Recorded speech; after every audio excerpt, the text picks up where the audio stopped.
Which angels are the highest ranking in heaven? What exactly was Lucifer? And can angels have children?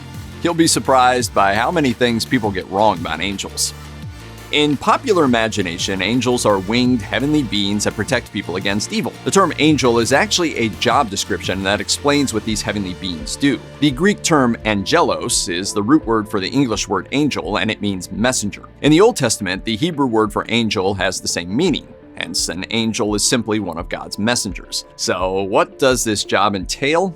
Well, that depends on the angel's rank. There are 9 types of angels with different assigned roles in the angelic hierarchy. Some angels are close to God and look upon him in adoration. Others are tasked with supervising lower-ranking angels who serve as intermediaries between God and man. These angels are responsible for delivering God's orders directly to the recipients. According to Chabad, God, quote, pre-programmed his angels for specific purposes. For instance, the archangel Gabriel is explicitly a messenger, while Raphael's job is to heal. Their specific job descriptions lead to some interesting theology regarding what they can and cannot do. One would expect heavenly creatures endowed by God with divine powers to be able to do basic things that humans can do, but angels are limited in their powers and are incapable of simple things such as multitasking. This limitation is perhaps best illustrated in the book of Genesis. In Genesis 19, 3 angels of the Lord visit Abraham to inform him that his wife is pregnant. Sodom will be destroyed and he will be healed. One angel could theoretically have accomplished all 3 of these orders, yet for some reason God sends out one for each task. Jewish commentators suggest that the ability to only perform one task at a time is one of the defining characteristics that makes angels so special. Angels were created to serve God. When assigned the task, an angel must throw itself wholeheartedly into its mission to serve God properly, something that humans should aspire to imitate. The most common portrayal of angels originated in the late Roman Empire and is that of graceful winged beings. Popular imagination has long held fast to this kind of image, which is beautifully encapsulated in William Adolphe Bouguereau's painting The Virgin of the Angels. But these are just popular representations that do not represent angels' bodily form.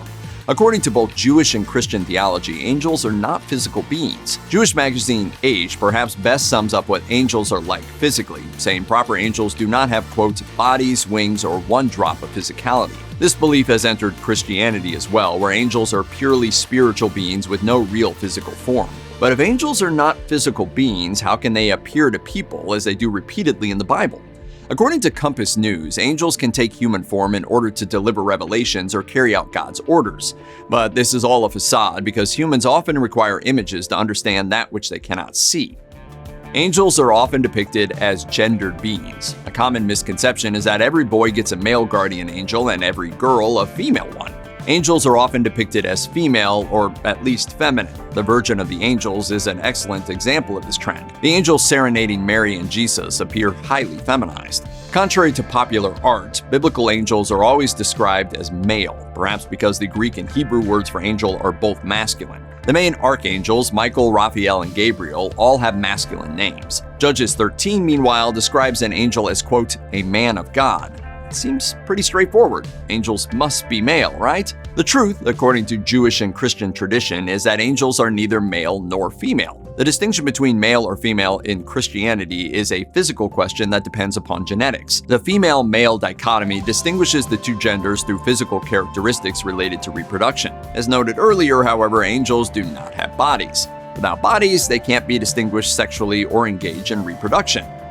The rules so far are fairly absolute when describing angels, but in Genesis 6 there is a passage about a group of males called the sons of nobles that seems to contradict these rules. These beings mated with the daughters of man and sired a race of giants called the Nephilim, but other Bible translations call them sons of God instead. So who were these people? According to Chabad, one Jewish tradition identifies the fathers of the Nephilim as 2 angels. This angelic pair went down to earth with God's permission, where they fell victim to their inclination for sin. This interpretation suggests that angels are capable of reproduction, in contradiction of both Jewish and Christian teachings. So how do Christians and Jews deal with this apparent contradiction? According to Catholic Answers, early Christians rejected the idea of human-angel hybrids. The sons of God were equated with mortal men. In Judaism, the question is still open, and rabbis have debated the story fiercely throughout late antiquity. The consensus rejected angel-human hybrids, but Professor Rachel Adelman notes that it may be a very old Jewish myth that the rabbis sought to suppress because of its resemblance to pagan myths from the ancient Near East. According to Faith magazine of the Diocese of Lansing, a popular saying suggests that when someone dies, heaven gains another angel. This may be of comfort to grieving relatives, but it is a myth, albeit a persistent and widespread one. The belief is based on twisting the words of one of Jesus' sayings. The source of the controversy is Mark 12:25. In this passage, Jesus discusses the afterlife and the resurrection of the dead. When the dead are resurrected, according to Christ himself, they will not marry. Christ says, they will be like the angels in heaven. What a difference one word makes. Matthew Henry's concise commentary of the Bible notes that historically this passage is interpreted to mean that in heaven, spiritually pure human souls will be like angels, but nowhere does it say that humans will become angels. Angels are popularly thought of as peaceful, benevolent beings. In English, the word angelic is used to describe something pure, holy, innocent, or beautiful, but angels can also inflict violence and vengeance on God's behalf. The Bible provides numerous instances of angels committing gruesome violence against God's enemies. This includes small-scale violence against individuals to mass killings of entire cities and nations in pursuit of God's justice. The story of Passover is an excellent example of angelic violence. When Pharaoh refused to let the Hebrews leave Egypt, God ordered the angel of death to kill the firstborn sons of Egypt. But according to the Chabad, the archangel Uriel nearly killed Moses. His wife Zipporah circumcised their son and forced Uriel to relent, saving Moses from the divine wrath. Even Zechariah, the father of John the Baptist, was punished for doubting God's word delivered via the archangel Gabriel. When the old man learned his wife Elizabeth was pregnant, despite her advanced age, he doubted the archangel's words. As punishment, Gabriel rendered him mute and only restored his speech faculties when he obeyed the divine order to name his son John. But despite the capacity for violence, angels that serve God are not evil or malevolent. They are simply doing their jobs and executing God's will. You never take responsibility for anything. There are different categories of angels. The best known yet often misunderstood are the archangels. This term does not appear in the Bible until the New Testament, but that makes sense, as it's a Greek word and the New Testament was written in Greek. However, angels and archangels do appear in the Old Testament. Although it does not use any terms to classify the archangels, they are distinguished from lesser angels in other ways. In Daniel 12:1, the archangel Michael, for instance, is referred to as, quote, the great prince, implying that he occupies a higher position relative to some other groups of angels. In the book of Tobit, the archangel Raphael reveals, I am Raphael, one of 7 angels who stand ready and enter before the glory of the Lord. And this reference provides the earliest background for a group of angels that outranked others.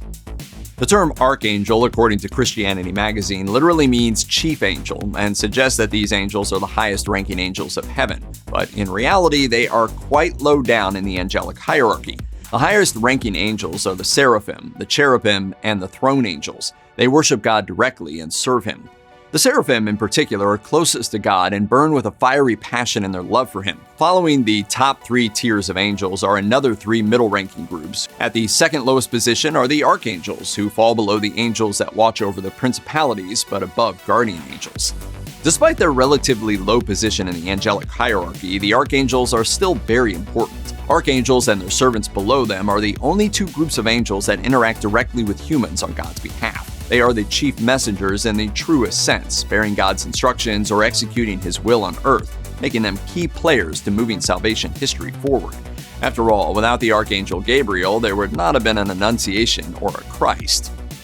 Lucifer, also known as Satan or the Devil, was once an angel himself. He is sometimes popularly thought of as an archangel, but this is not quite accurate. Lucifer was much nearer to God as a member of the seraphim, the highest-ranking angels in God's inner circle. He had the privilege of adoring God and looking upon his face. As such, Lucifer's job was to adore God with a burning passion. The book of Ezekiel described Lucifer as, quote, the seal of perfection, full of wisdom and perfect in beauty. But because of his gifts, Lucifer grew proud and jealous of God. Eventually, he decided that he was above serving God and desired God's glory for himself. He then rebelled, but was soundly defeated in the war that followed. As punishment for his rebellion, Lucifer and the other rebels were cast into hell. This is likely the source of confusion relating to Lucifer's rank. It was Saint Michael the Archangel who cast Lucifer into hell, as depicted in Giuseppe Cesari's painting. The 2 angels, however, were not equals. In the end, the lesser angel defeated the former seraphim, leaving Lucifer to reign in hell over the souls of the damned. From St. Michael's defeat of Lucifer to Gabriel's announcement of Mary's pregnancy and the impending birth of Christ, the world of the Bible depends on archangels to keep moving forward. Given their importance, one would expect Christians to agree on their identities, but they do not. Different Christian denominations recognize different archangels, drawing from both biblical and extra-biblical traditions. While Christians agree that there are 7 archangels, the Bible only names 3. According to Catholic Online, the Catholic Church only recognizes the names of Gabriel, Michael, and Raphael. The Church acknowledges the existence of the other 4, just not by name. The Eastern Orthodox Church and Anglicans recognize a 4th archangel, Uriel, who appears in non-canonical texts. The 66-book Protestant Bible omits the Book of Tobit, and since Raphael appears in Tobit, some Protestants do not recognize him by that name. While the Orthodox and Western churches limit themselves to 4 archangels, the Coptic Orthodox Church recognizes the name of all 7 archangels. The names of the 3 missing archangels are Sarathiel, Zadkiel, and Ananthiel, but these names are drawn from tradition, not the Bible. So which names are correct is not known for certain, but while the Coptic Church fully embraces traditions in this regard, the other churches are more cautious. Check out one of our newest videos right here. Plus, even more grunge videos about your favorite stuff are coming soon. Subscribe to our YouTube channel and hit the bell so you don't miss a single one.